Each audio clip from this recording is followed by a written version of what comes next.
ಈ ಹೊಸ ವರ್ಷವನ್ನ ಅದ್ದೂರಿಯಾಗಿ ಆಚರಣೆ ಮಾಡೋದಿಕ್ಕೆ ದರ್ಶನ್ ಅವರ ಅಭಿಮಾನಿಗಳಿಗೆ ಎರಡು ರೀಸನ್ ಇದೆ. ಒಂದು ಅವ್ರ ಹೊರಗಡೆ ಬಂದಿರೋದು, ಇನ್ನೊಂದು ದಿನಕರ್ ಅವರ ರಾಯಲ್ ಸಿನಿಮಾ ರಿಲೀಸ್ ಆಗ್ತಿರೋದು. ಎರಡರ ಬಗ್ಗೆ ಮಾತಾಡೋದಕ್ಕೆ ಡೈರೆಕ್ಟರ್ ದಿನಕರ್ ಅವರು ನಮ್ಮ ಜೊತೆ ಇದ್ದಾರೆ.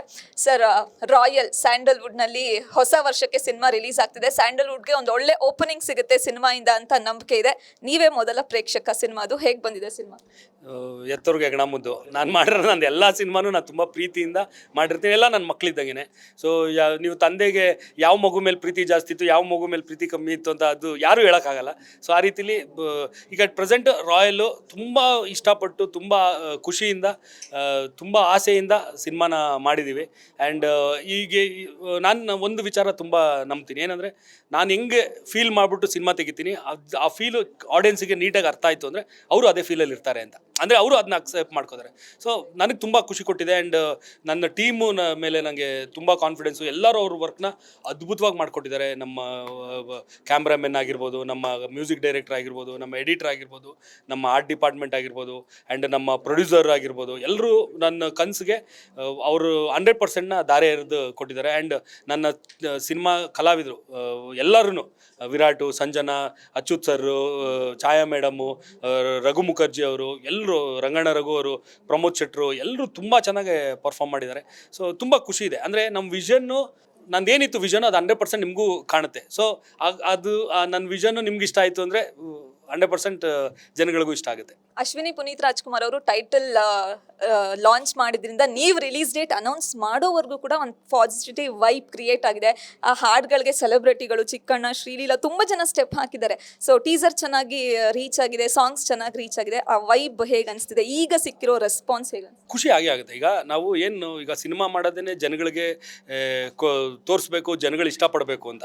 ಸೊ ರೀಚ್ ಚೆನ್ನಾಗಿದೆ ಅಂದರೆ ಜನಗಳು ಇಷ್ಟಪಟ್ಟಿದ್ದಾರೆ ಅಂತ ಅರ್ಥ. ಅಂದರೆ ನಮ್ಮ ಸಾಂಗ್ಗಳು ತುಂಬ ಒಳ್ಳೆ ರೀಚ್ ತೊಗೊಂಡು ಮಿಲಿಯನ್ ಗಟ್ಟಲೆ ವ್ಯೂಸ್ ಆಗಿದೆ. ನಾವೊಂದು ವಿರಾಟ್ ಬರ್ಡೇಗೆ ಒಂದು ಗ್ಲಿಮ್ಸ್ ಅಂತ ಬಿಟ್ಟಿದ್ವಿ. ಸೊ ಅದು ತುಂಬ ಚೆನ್ನಾಗಿ ರೀಚ್ ಆಗಿತ್ತು. ಆ್ಯಂಡ್ ನಮ್ಮ ಟೈಟಲ್ ಲಾಂಚ್ದೊಂದು ಚಿಕ್ಕ ವಿಡಿಯೋ ಮಾಡಿಬಿಟ್ಟು ಅಶ್ವಿನಿ ಮೇಡಮು ಮತ್ತು ವಿಜಯ್ ಕಿರ್ಗೊಂದ್ರ ಸರ್ ಟೈಟಲ್ ಲಾಂಚ್ ಮಾಡಿಸಿದ್ರು. ಅದು ತುಂಬ ಚೆನ್ನಾಗಿ ರೀಚ್ ಆಯಿತು. ಅಂದರೆ ಜನ ನೋಡ್ತಾ ಇದ್ದಾರೆ ನಮ್ಮ ಕಂಟೆಂಟು, ನಾವು ಏನು ಬಿಡ್ತಾ ಇದ್ದೀವಿ ಅನ್ನೋದು. ಸೊ ಈ ಗ್ಲಿಮ್ಸ್ನೇ ಅವರು ಈ ಮಟ್ಟಿಗೆ ಇಷ್ಟಪಟ್ಟು ಅಕ್ಸೆಪ್ಟ್ ಮಾಡ್ಕೊಂಡಿದ್ದಾರೆ ಅಂದರೆ ನಮ್ಮ ಸಿನಿಮಾನು 100% ಅಕ್ಸೆಪ್ಟ್ ಮಾಡ್ಕೊ. ಆ್ಯಂಡ್ ನಮ್ಮ ಸಾಂಗ್ ಅಂತೂ ತುಂಬ ಒಳ್ಳೆ ರೆಸ್ಪಾನ್ಸು. ಅದಕ್ಕೆ ಎಲ್ಲ ಸೆಲೆಬ್ರಿಟಿಗಳು ವಿರಾಟ್ ಹೋಗಿ ಯಾರಿಗೆ ಕೇಳಿದ್ರು ಪಾಪ ಇಲ್ಲ ಅಂತ ಹೇಳ್ದೇನೆ ಎಲ್ಲರೂ ರೀಲ್ಸ್ ಮಾಡಿಕೊಟ್ರು. ಅದನ್ನ ರೀಚ್ ಮಾಡ್ಸೋಕ್ಕೆ ನಮಗೆ ಸಪೋರ್ಟ್ ಮಾಡಿದ್ರು. ಆ್ಯಂಡ್ ನಾವು ಮಾಡಿರೋದನ್ನ ನೀವು ನಿಮ್ಮ ಥ್ರೂ ಜನಗಳಿಗೆ ತುಂಬ ಚೆನ್ನಾಗಿ ರೀಚ್ ಮಾಡಿಸಿ. ಸೊ ನಿಮ್ಮದು ಎಫರ್ಟು ಅದರಲ್ಲಿದೆ. ಸೊ ನಿಮಗೂ ಥ್ಯಾಂಕ್ಸ್. ಸೊ ಎಲ್ಲರಿಗೂ ಥ್ಯಾಂಕ್ಸ್ ಹೇಳ್ತೀನಿ ಇದರಿಂದ. ಈ ಸಿನಿಮಾ ಮಾಡುವಾಗ ವಿರಾಟ್ ಒಂದು ಸಿನಿಮಾ ಮಾಡಿದ್ದಾರೆ, ನೀವು ಜೊತೆಯಲ್ಲಿ ಮಾಡಿದಾಗ್ಲೂ ಕೂಡ ಬಹುಶಃ ಪ್ರೇಮ್ ಅವ್ರು 1-2 ಸಿನಿಮಾ ಮಾಡಿದ್ರು ಅಂತ ಅನ್ಸುತ್ತೆ. ಸೊ ಈ ಹೊಸಬರ ಜೊತೆ ಕೆಲಸ ಮಾಡೋದು, ಅವ್ರ ಮೂಲಕ ಒಂದು ಹಿಟ್ ಕೊಡೋದು, ಅಥವಾ ಹಳೆಬ್ರ ಜೊತೆ ಕೆಲಸ ಮಾಡೋದು ಏನಾದ್ರು ಡಿಫ್ರೆನ್ಸ್ ಅನ್ಸುತ್ತೆ? ಹೊಸಬ್ರ ಜೊತೆ ಹೌದು ಒಂದು ಖುಷಿ ಕೊಡುತ್ತೆ. ಏನು ಅಂದರೆ ನಮ್ದೇನಿದೆ ಅದು ವಿಷನ್ಸ್ನ ನೀಟಾಗೆ ರೀಚ್ ಮಾಡೋದು. ಈಗ ಒಬ್ಬ ಸ್ಟಾರ್ನ ಹಾಕೊಂಡಾಗ ಅವ್ರ ಇಮೇಜ್ನ ನಾವು ಮೈಂಡಲ್ಲಿ ಇಟ್ಕೊಂಡು ಒಂದಷ್ಟು ಕರೆಕ್ಷನ್ಸು, ಸೀನಲ್ಲಿ, ಡೈಲಾಗ್ಸಲ್ಲಿ ಅವೆಲ್ಲ ಮಾಡ್ಕೋಬೇಕಾಗುತ್ತೆ. ಬಟ್ ಹೊಸಬ್ರಲ್ಲ ಅದೆಲ್ಲ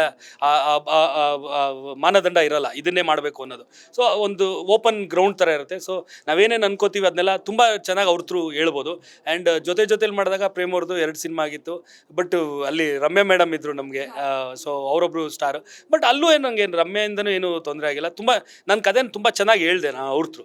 ಸೊ ಇಲ್ಲೂ ಅಷ್ಟೇ ರಾಯಲ್ ಕಥೆನೂ Virat, Sanjana, Achyut sir, Chhaya Singh madam and Raghu sir through ತುಂಬ ಚೆನ್ನಾಗಿ ಹೇಳಿದ್ದೀನಿ ಅಂತ ನಂಬಿಕೆ ಇದೆ. ಆ್ಯಂಡ್ ನಮ್ಮ ಟೀಮ್ ಅವ್ರಿಗೆಲ್ರಿಗೂ ಕಾನ್ಫಿಡೆನ್ಸ್ ಇಲ್ಲ, ನೀನೇನು ಹೇಳಿದೆ ಅದನ್ನು ಮಾಡಿದ್ಯಾ ಅಂತ ಹೇಳ್ತಿದ್ದಾರೆ.